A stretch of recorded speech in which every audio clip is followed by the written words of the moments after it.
প্রতি বছর 25শে ডিসেম্বর সারা বিশ্বব্যাপী বড়দিন উদযাপিত হয়। এই দিন মানুষ গির্জায় গিয়ে প্রার্থনা করে এবং একে অপরকে কেক খাওয়ায়।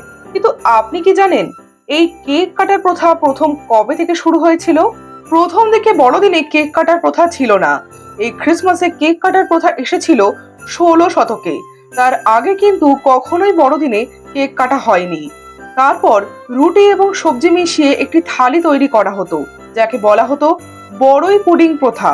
16 শতকে পুডিং এর পরিবর্তে গমের আটা ব্যবহার করা হতো।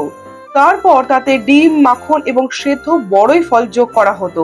কেউ কেউ এটিকে চুলায় রেখে রান্না করতেন। তারপর এটি ধীরে ধীরে একটি কেকের রূপ ধারণ করে, যা কালক্রমে ক্রিসমাস কেক নামে পরিচিতি লাভ করে। ভিডিওটি ভালো লাগলে অবশ্যই লাইক এবং শেয়ার করবেন। আর হ্যাঁ, কমেন্টে জানাতে কিন্তু ভুলবেন না আপনি বড়দিনে কেক খাচ্ছেন তো।